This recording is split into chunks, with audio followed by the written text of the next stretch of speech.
Hey everyone, this is Gary with Easy Go Junk Removal. I hope everybody's doing well.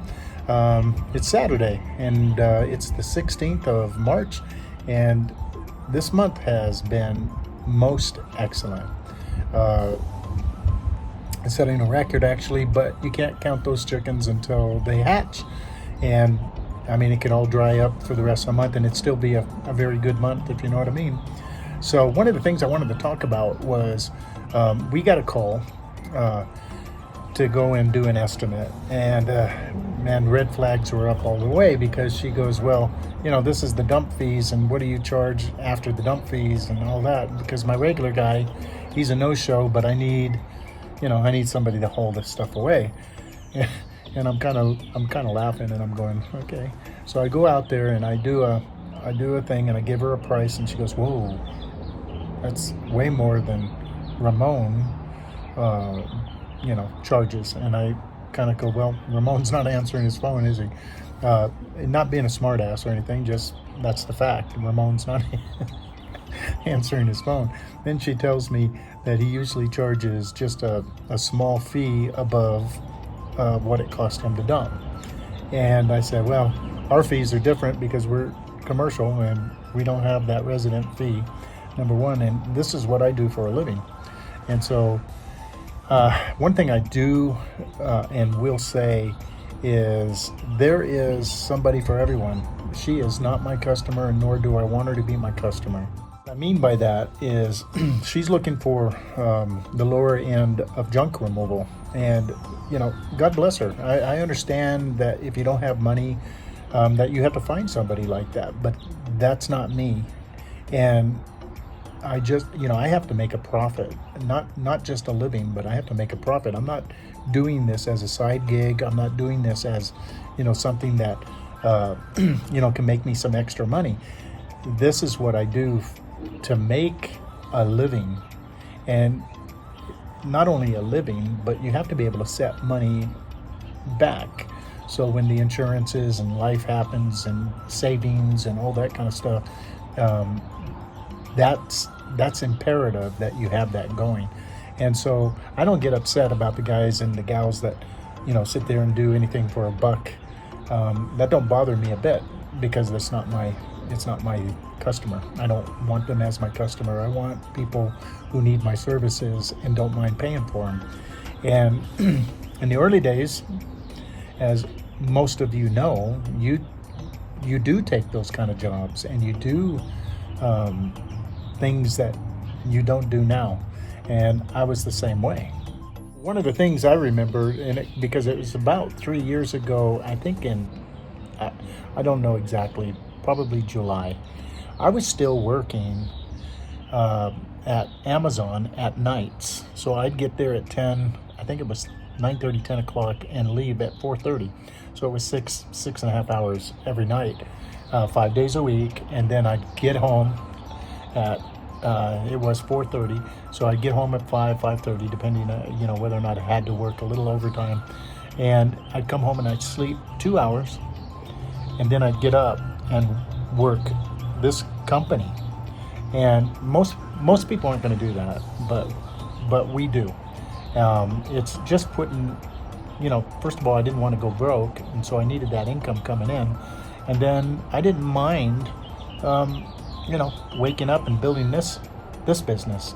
And that's what it takes. It takes building. It doesn't just happen. You don't just throw a website up and throw a number out there and a GMB. And, when we started 3 years ago and 2 weeks ago, we had zero, meaning no Google 5-star ratings or nothing. And as far as this time, we have 575. And so that takes time to build. That doesn't happen overnight. That takes rapport. That takes, people loving your service. And so here I was working, 9:30, 10 o'clock at night until 4:30 in the morning, doing that. So the income is coming in, and then building my business during the day.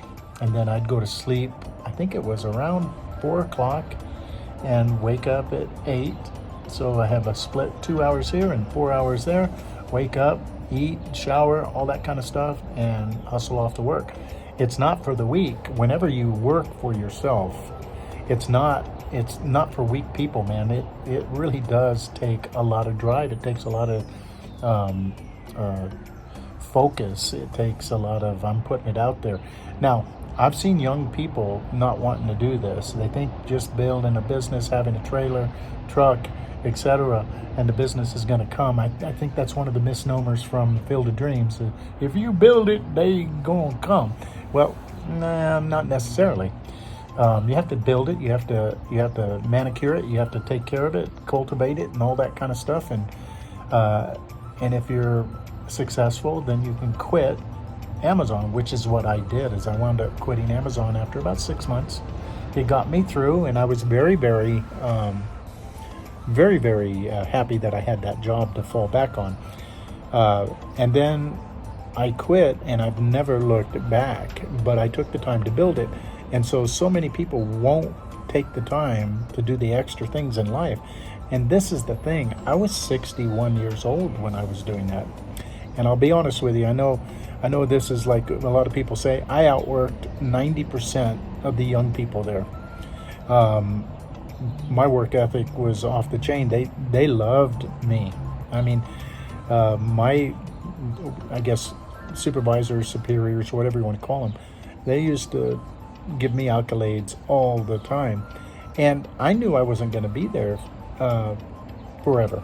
I knew I wasn't going to be there for a full year, I can tell you that. That being said, I still worked my ass off, and the reason I worked my ass off is because your reputation, and remember this in business, guys, your reputation precedes you everywhere you go. And so if I showed up and I was a dead dog, just dragging ass every night, then they wouldn't have fired me. They needed bodies. But that wouldn't have been Gary Noland. That would have been Bum Noland, and I'm not a bum. And so I worked my butt off. I gave them everything I had. Unloading trailers, which is one of the hardest things you can ever do, and it's not just one trailer, it's like 10, and you just unload them, man. You got a conveyor belt kind of thing, rollers, and you're throwing these packages that weigh anywhere from a pound to 60, 70 pounds, and you're just throwing them all night long, 45 foot trailers. But that's in my DNA, is just to work really hard and to give people my most. So that's one thing you got to remember. The other thing, I think I mentioned this in another video, and that is, not all realtors are the same.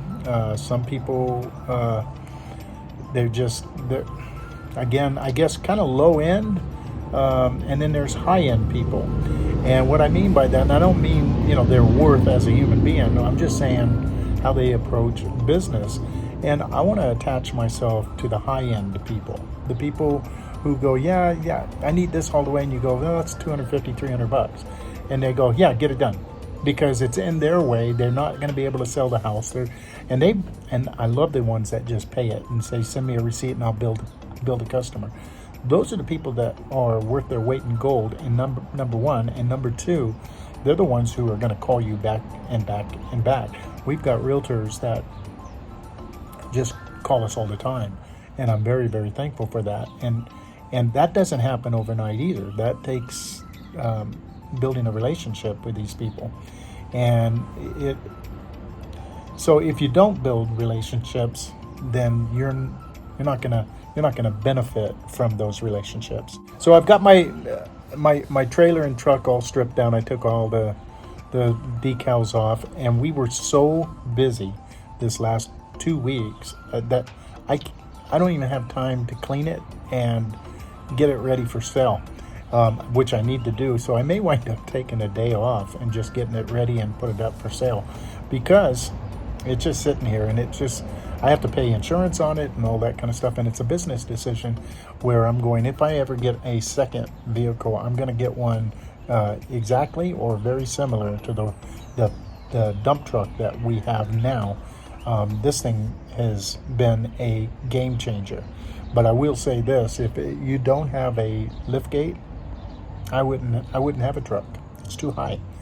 But the lift gate makes things so much easier. And then the way they built my steps on this truck is really, really useful.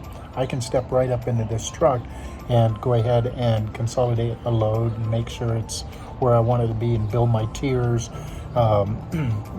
and just build the load, right? And so I would buy another one of these before I would use a trailer, especially with employees, because trailers cheat on turns. Trailers hit things when you don't know how to back them up. You can look at several people doing junk removal when they have employees and the quarter panel of their truck is all dented, or their tailgate has been smashed because they have a fifth wheel and people don't, they plow into the trailer instead of letting that tailgate down. And so I want to make my company as dummy proof as possible. So that's another thing.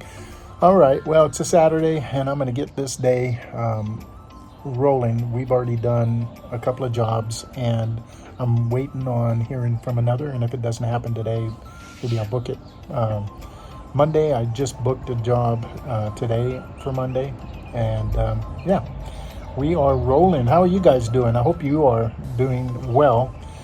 Being in the desert and being where we are, the winter really doesn't exist, and so we're able to kind of it's a non-peak hour, it's a non-peak part of the year, but we do well. So anyway, this is Gary with Easy Go Junk Removal. Keep on hauling, man.